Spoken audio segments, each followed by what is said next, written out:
Welcome to our presentation number 10 in the series Retrieving Romans. You will be puzzled by the headline or the title for this presentation, Retrieving Eve. What could that mean? That seems a bit strange. What does Eve have to do with Romans? Well, let's see. We have looked at this slide before. It's widescreen, and we are retrieving Romans in widescreen, especially chapters 5 through 8. And we defined widescreen as a cosmic perspective, comprehensive narrative, profound existential insight, and exquisite emotional depth. Those are the ingredients of our widescreen. It is wide and it is deep. It goes in all directions. And then, since we are doing this in Romans 5 through 8, we saw Romans 5 saying that God makes manifest his love to us in that while we were sinners, Christ died for our sake. And then same idea comes in Romans 8, who will separate us from the love of Christ.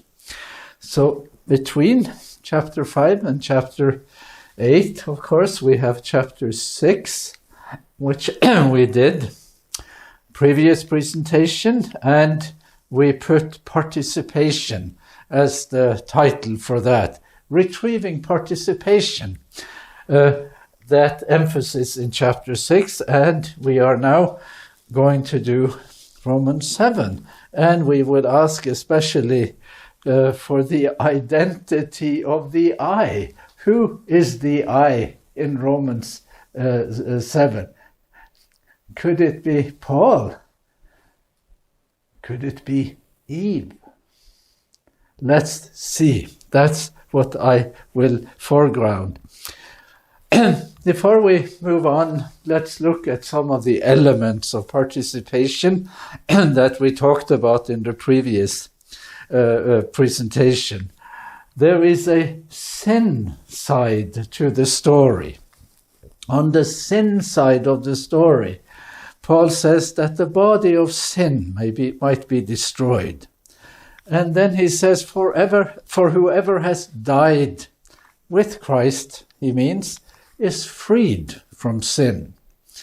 And then he says about Jesus, the death he died to sin once for all.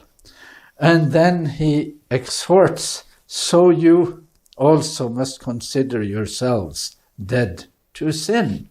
That's the sin side. And then there is a life side, a same verses and similar sequence, so that we too might walk in newness of life. We will certainly be united with him in a resurrection like his. We believe that we will also live with him. Christ, being raised from the dead, will never die again. And the believer, same idea. The life he lives to God, and the believer is included, that the believers too will live to God. And now, back to this slide. I've read those texts already, and we saw Romans 6 with participation, and we are heading into Romans 7. But listen to these strange questions once more. Here is the question in Romans 6. Shall we continue in sin that grace may abound? That is the question he asks. It is quite a strange question, and we have tried to answer it. But the question in chapter 6 is nothing compared to the question in chapter 7. In chapter 7, verse 7, Paul says, what then should we say? That the law is sin. Now, should we continue in sin? Yeah, the answer is no. But why do you ask this, Paul? Why do you do this? What then should we say? That the law is sin? And then you think about law in any sort of context, in biblical thinking, in Hebrew thought, in Jewish thought, that the law is a positive. It cannot be made a negative. So why would he say that the law is sin? And then we read on, by no means, me genoito. Yet if it had not been for the law, I would not have known sin. I would not have known what it is to covet if the law had not said, you shall not covet. But sin, seizing an opportunity in the commandment, produced in me all kinds of covetousness. Apart from the law, sin is dead. Now we have to orient ourselves here, but we should begin by noticing that there is an I in the story. It says here, I would not have known sin. I would not have known what it is to covet. There is an I, and here there is a me. So, what does this mean? What's the identity of the I? And here I'll give you seven options. Here is from a commentary by Cranfield, a very astute upscale commentary on Romans. So he gives us 7 options. It could be Paul's autobiography from the point of view of present experience. So the I here is Paul himself. Or it could be Paul's past experience. Again, the I is Paul. Or it could be Paul's pre-conversion past, seen from the perspective of Christian faith. But it's still Paul. So the first 3 options here are sort of autobiographical, but they are not the same. So there is a spread of meanings to it. Or, looking further, it could be the experience of the non-Christian Jew as seen by himself. I suppose that would be Paul here. So here is a non-Christian perspective on a non-Christian Jew, a Jew who has not yet come to believe in Jesus yet. So, and now the I isn't Paul anymore. Now the I is speech-in-chacter. You might call it prosopopoieia, that we talked about in connection with Romans 1. So here, speech-in-chacter, you play someone else, but you call it I, just for dramatic purposes. Or it could be the experience of the non-Christian Jew as seen through Christian eyes. Again, there is Jewish texture to it. Or it could be the experience of the Christian who fights the battle in his own strength. If only you're fighting in your own strength, that's why your things are going so poorly for you. If you fought the battle in strength of God, Spirit, it wouldn't be so bad. And 7th option, the experience of even mature Christians. Paul will describe a pretty bleak situation for the I in Romans 7. And so here are the options here. First 3, autobiographical. The next 4 are speech-in-chacter, someone other than Paul.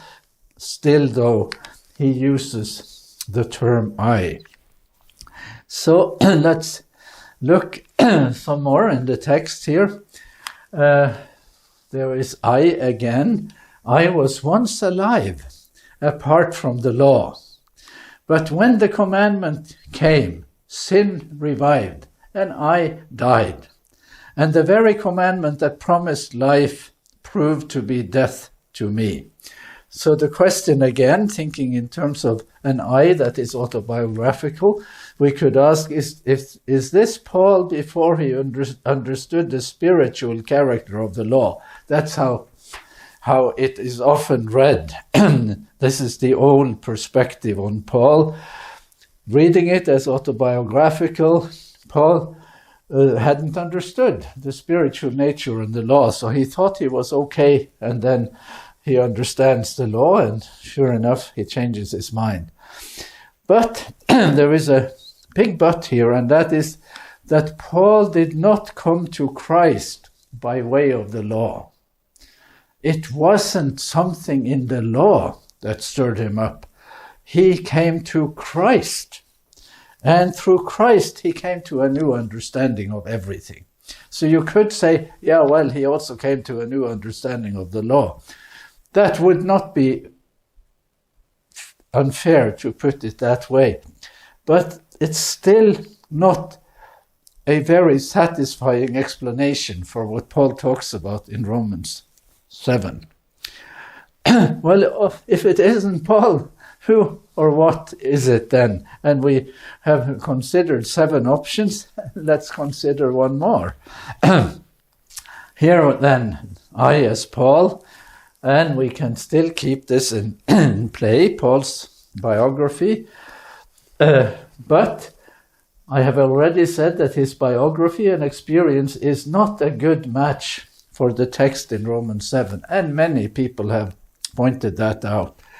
Now, the point in Romans 7 is introspection, the way it is usually read. And as of the biography then, it said that, this is plight, either before he becomes a believer in Jesus, or could be that this is how you experience life even if you believe in Jesus. So that's one option. But the main thing here, not the detail here, the main thing here is that we think of the I as Paul. And many books have been written about this. This has been one of the hottest subjects in Pauline studies for decades. Here is another one, that the I is not Paul. The I is Eve in Genesis, and it's speech-in-chacter referring back to the story in Genesis. And there are subtle hints in Romans 7 that this is a better reading of the chapter. So if we think of it this, just by way of hypothesis, that we now see not Paul's biography, but Eve's biography and her experience. Remember, we have already seen Adam, so why not see Eve too? Adam we saw in chapter 5 in many verses there. If it is Eve's biography, then this is not a text that begins with introspection. It begins by memory, by looking out, by remembering the story in the Bible. And it broadens to the human predicament in the wake of Eve's story. That is what we're looking at here for Romans 7. So here, looking again at the text, for sin, seizing an opportunity in the commandment, deceived me, and through it killed me. So the law is holy, and the commandment is holy, and just, and good. But remember, he started with this question, is the law sin? Is there something wrong with the law? Is the law in some ways a cause of the problem of the human predicament? And the key thought here to get us into Genesis is sin, or the serpent found an opportunity in the commandment. So let's look how this might work. And I'm going to use this wonderful illustration by Lucas Cranach. I have mentioned him before. He has painted this scene or scenes like this many, many times. He was a contemporary of Martin Luther. He lived just a stone's throw from Luther on the same street of Martin Luther in Wittenberg, and I have been in his studio. He Lucas Cranach, the elder and the younger from Wittenberg. And here in this painting we can see the creation, and we see Eve being created from the rib of Adam here. We see that is the creation of Adam, I think, and here is the creation of Eve. Here is the divine command, or God talking to humans, story of the temptation and running away and so on. We will go to look at it in detail, and here again there is a picture of God there and here. So, and here we have a close-up of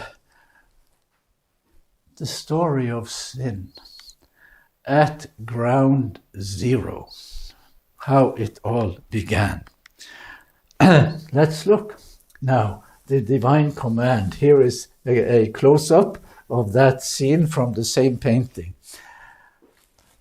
And the Lord God commanded the man, "You may freely eat of every tree in the garden, but of the tree of knowledge of good and evil you shall not eat, for in the day you eat of it you shall die the death."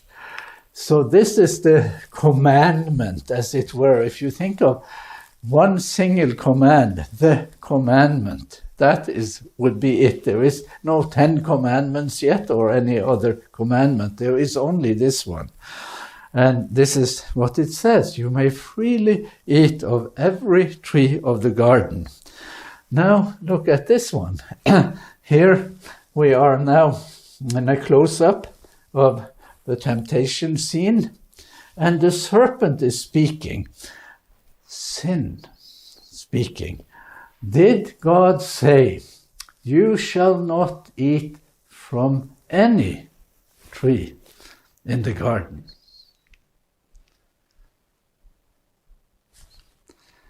What did God say? God said, "You may freely eat of every tree of the garden."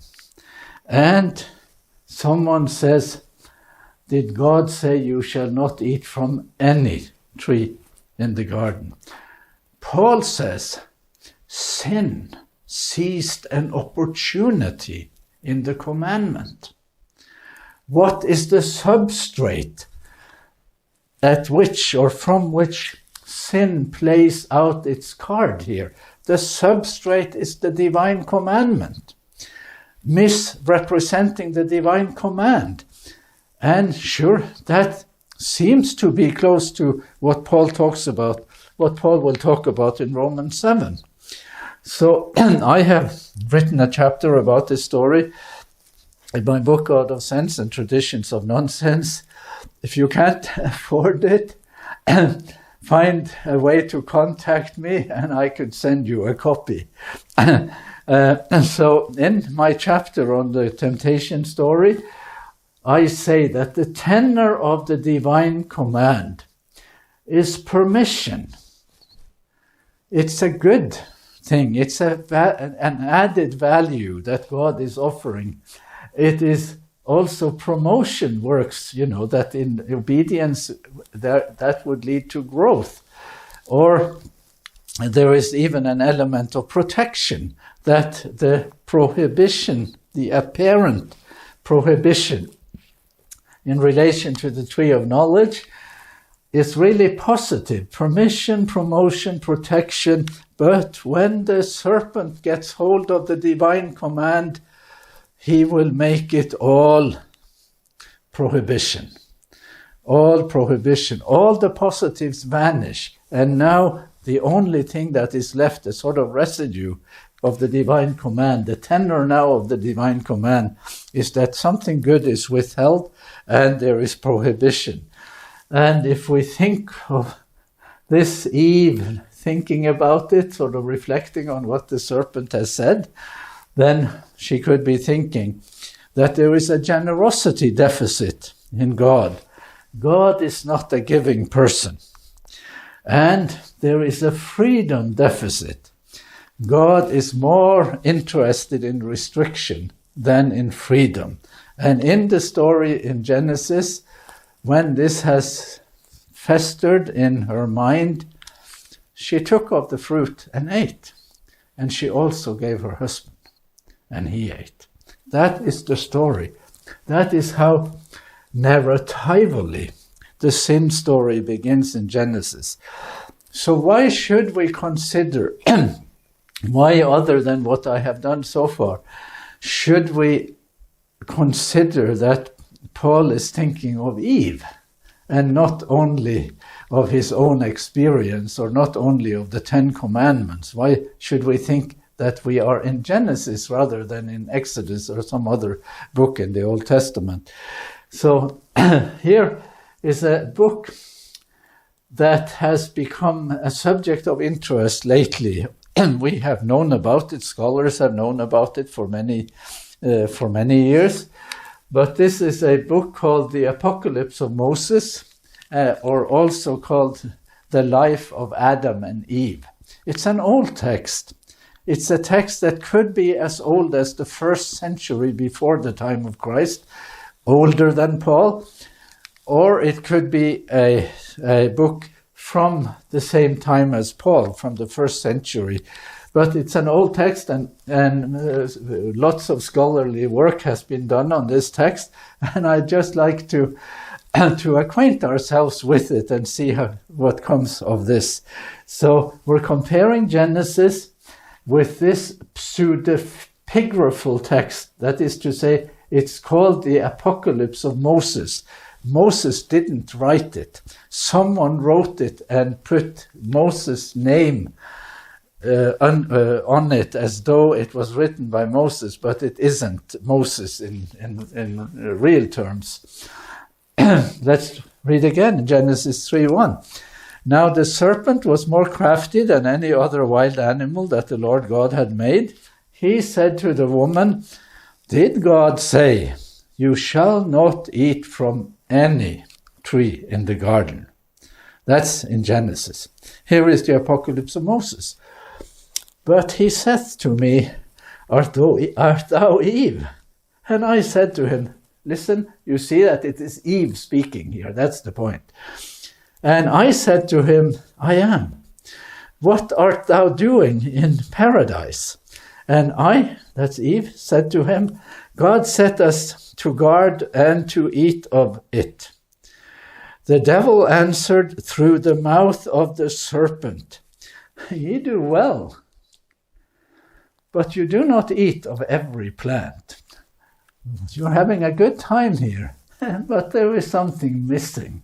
Something isn't as good as it could be. That is what the serpent is saying in the Apocalypse of Moses as we listen to Eve speaking. And Eve speaks in Genesis. "The woman said to the serpent, We may eat of the fruit of the trees in the garden, but God said, You shall not eat of the fruit of the tree that is in the middle of the garden, nor shall you touch it, or you shall die." What does it say in the Apocalypse of Moses?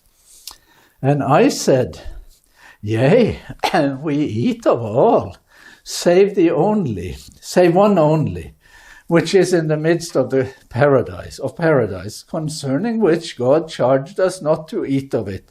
For he said to us, On the day on which you eat of it, ye shall die the death." So very similar. It's not very different. And Eve is speaking here. She's speaking here too. Reading on in Genesis. "But the serpent said to the woman, You will not die.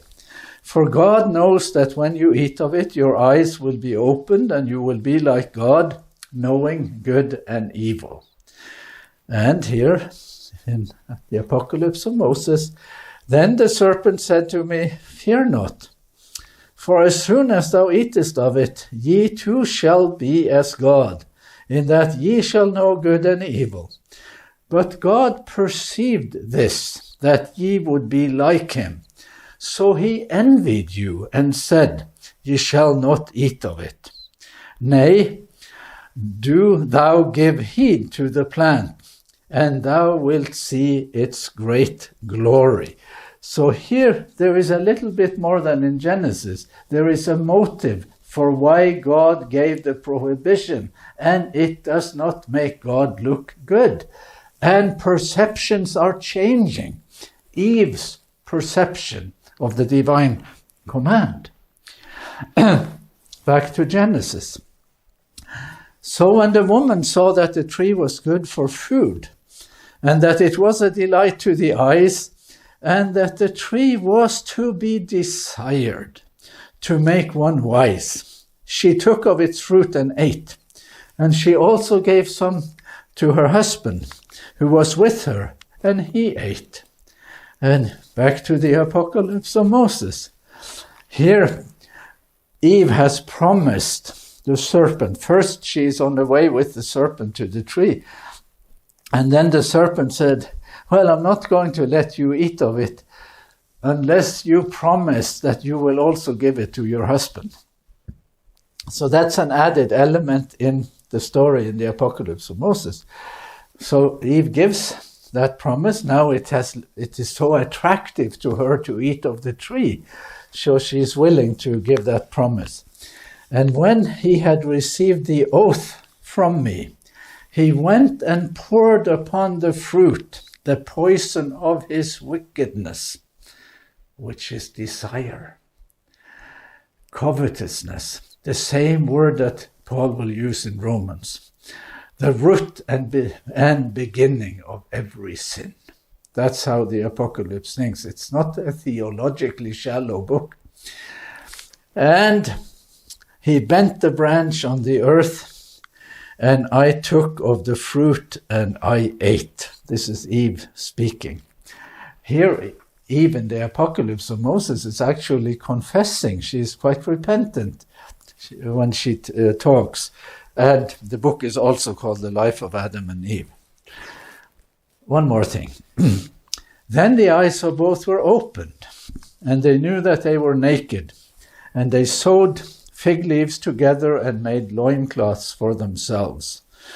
And here in the Apocalypse of Moses, in the aftermath, and in that very hour my eyes were opened, and forthwith I knew that I was bare of the righteousness with which I had been clothed upon.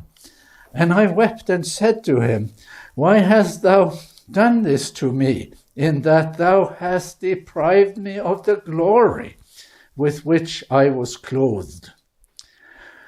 But I wept also about the oath which I had sworn. But he, that is the serpent, descended from the tree and vanished. Now, here is a detail. Let's look at this one.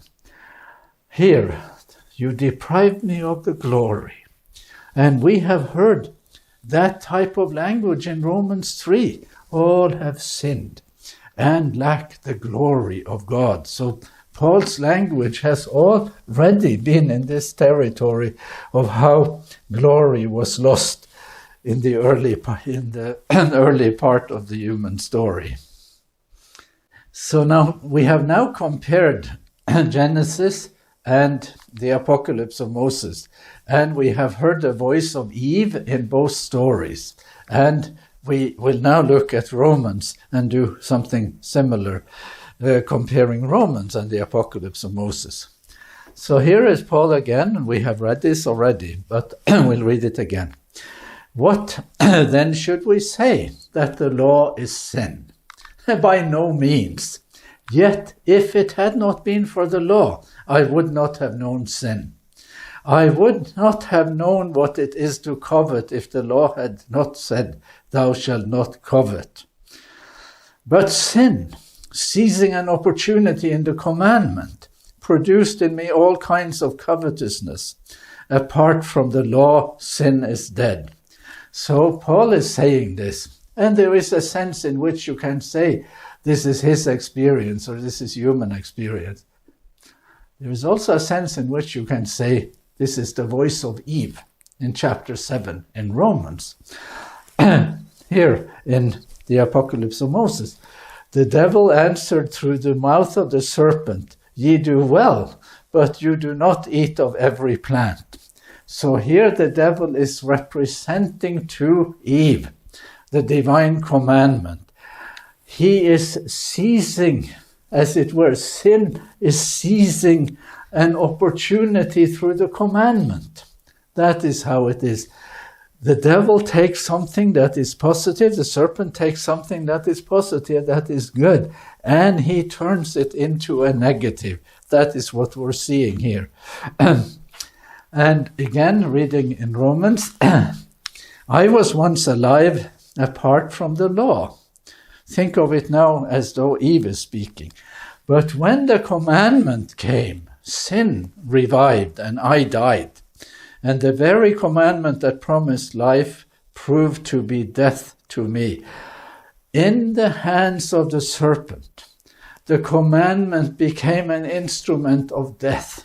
It became a stumbling block. It became a negative. Then the serpent said to me, "May God live, but I am grieved on your account, for I would not have you ignorant, but arise, come hither, hearken to me, and eat, and mind the value of that tree that is forbidden." Romans again, I would not have known what it is to covet if the law had not said, "You shall not covet."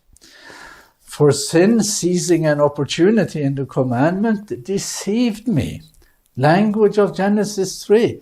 Sin deceived me, the serpent deceived me, and through it killed me. So the law is holy, and the commandment is holy and just and God and good. And here again in the Apocalypse of Moses, and when he had received the oath from me, he went and poured upon the fruit the poison of his wickedness, which is covetousness, the root and beginning of every sin.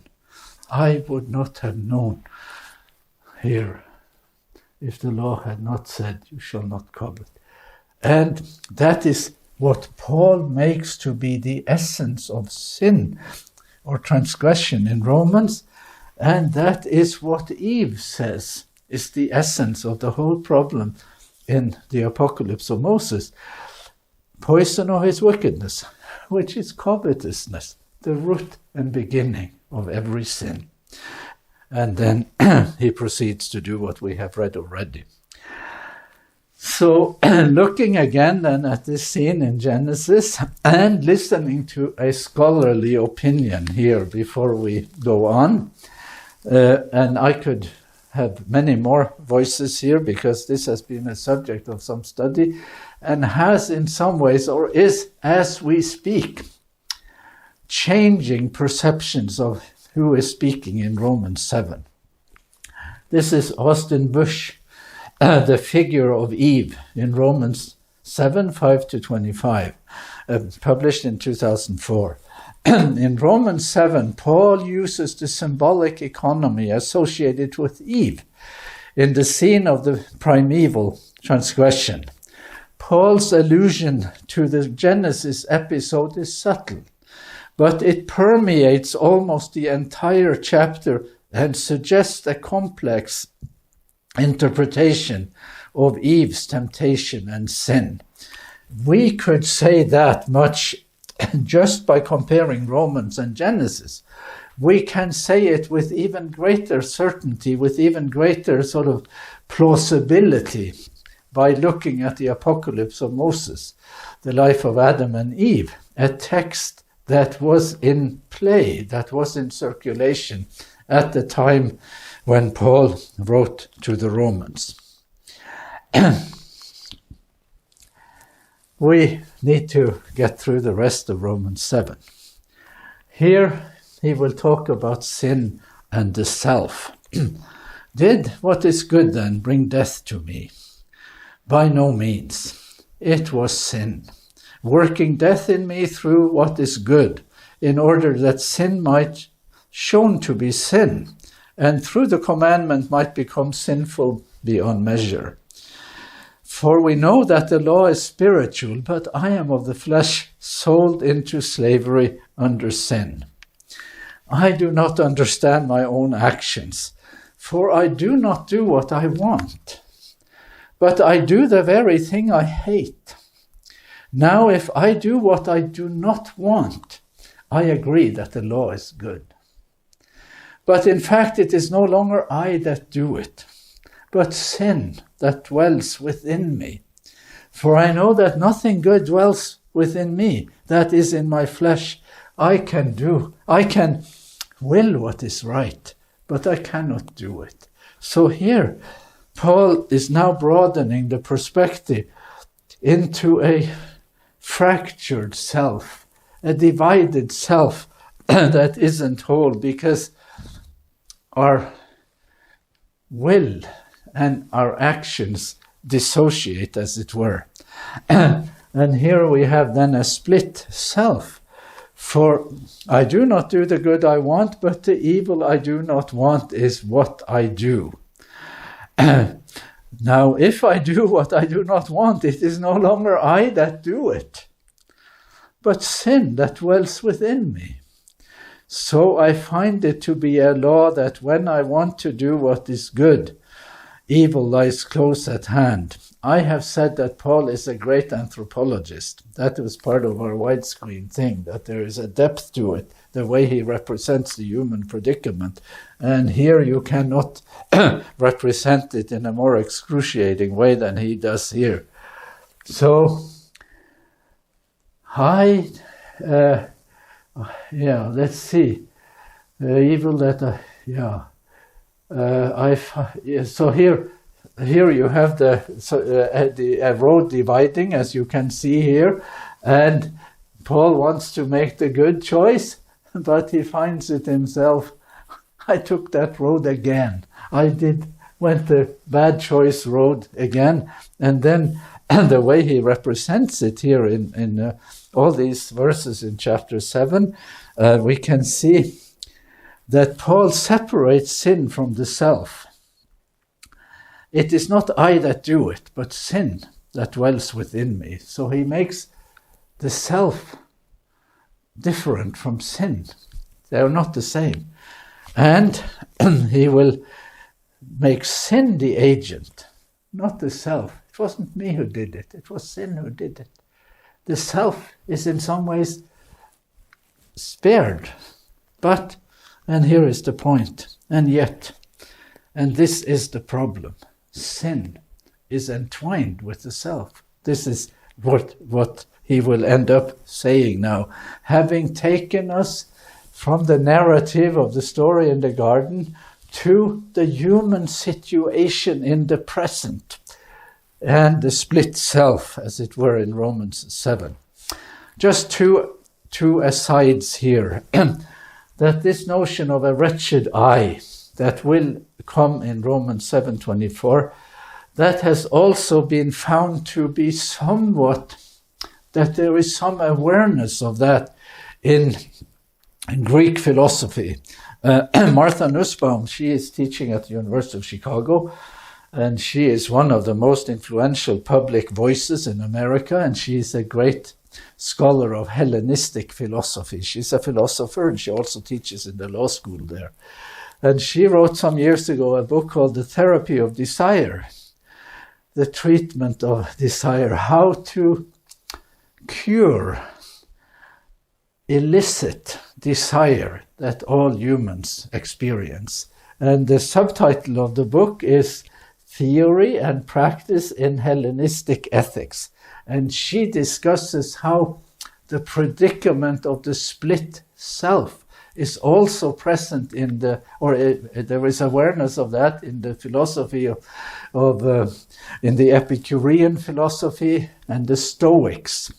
She has very interesting chapters about it. It's worth taking that into consideration too.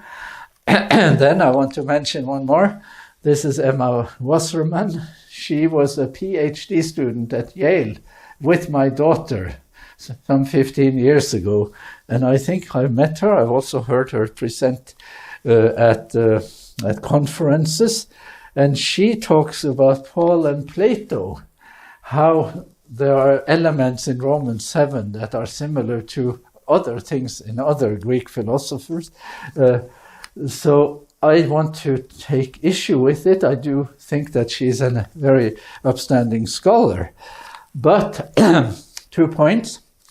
Paul's stress in Romans 7 on how sin deceived me is so tightly reasoned as to leave it without parallel in the Platonic tradition. Paul does one better than Plato or the Epicureans or the Stoics. That's what I'm wishing to say. And then I also have a point.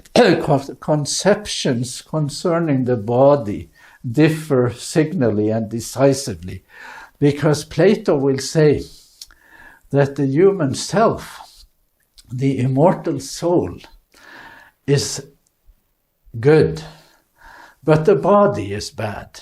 It is because we have bodies that we have a problem. But Paul does not say that the sinful part of humans is the body and that there is some other self that is not body. So these 2 points differ very much in Paul. Paul is wishing to find a remedy for sin, but he does not decry materiality. He doesn't want to abolish the body. The body in Romans will be saved. So, as we transition in Romans 7 from the story of Eve to a bigger human perspective, I refer to these scholars. This is James Dunn, who died last year, or is it 2 years already? He says that Paul's eye now broadens out to that of every man in the present. I agree with that. And Beverly Roberts Gaventa, who I much admire, she is also weighing in on this, the shape of the eye she talks about. And the experience, Paul is saying, the good I want to do, I don't do it. The bad thing I didn't want to do, that is what I do. That predicament is something that human beings can relate to. Drug addicts can relate to it. Some of us, just ordinary people, we can also relate to it. That's me. That extends to the person of the archetypal I, who delights in God's law, producing not simply disobedience, but despair. We feel bad about that we somehow can't make it work and be who we wish to be. So I want to do a retrospective before I finish here. There was a description of human plight in Romans 1:18 to 32. The wrath of God is revealed from heaven against all godliness of humans. That was in Romans 1, and here there is plight in Romans 7. So here in Romans 1:18 to 32, the perspective is human and societal. The theological problem is idolatry. They knew God, but they didn't worship him as God. And the attitude of humans, the human condition, is considered belligerent, depraved. It is sexually charged.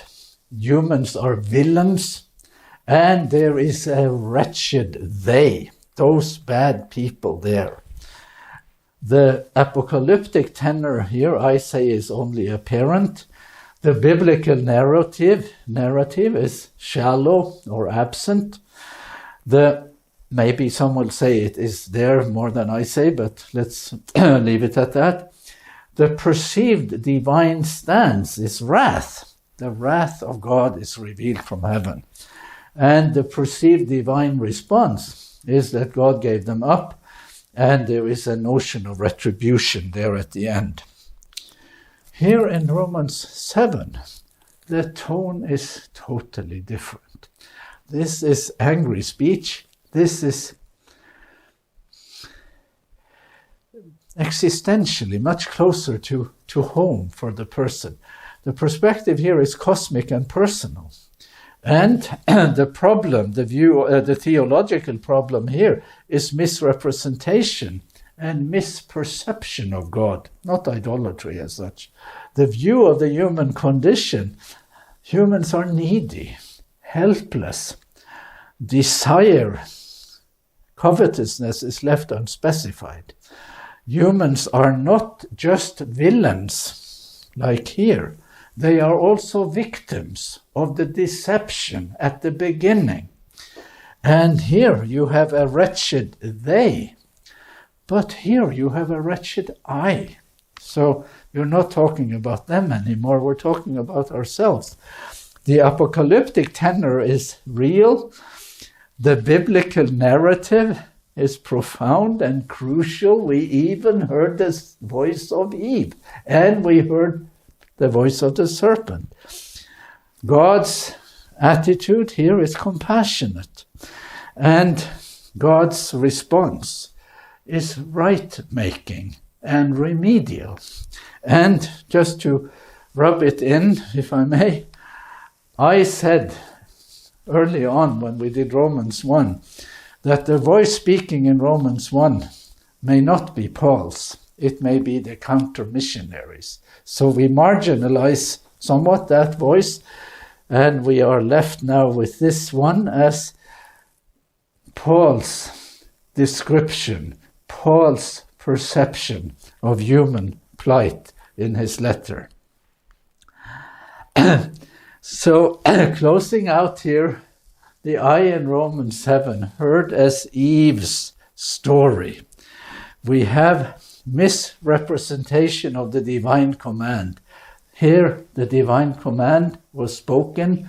Here the divine command was misrepresented. And the result of that was distrust. And after the distrust there was alienation. And after the alienation there was fear. I heard your voice. I heard the sound of you in the garden. And I was afraid, and I hid myself. And then finishing now in Romans 7, and this is in Romans 7:24 or 22 to 24. For I delight in the law of God in my inmost self, but I see in my members another law at war with the law of my mind, making me captive to the law of sin that dwells in my members. Law of God and law of my mind, the law of sin. Wretched man that I am, who will rescue me from this body of death? You can say that at any volume you wish. Whisper it, or scream it, or shout it. Wretched I, who shall deliver me? And stay tuned for Romans 8.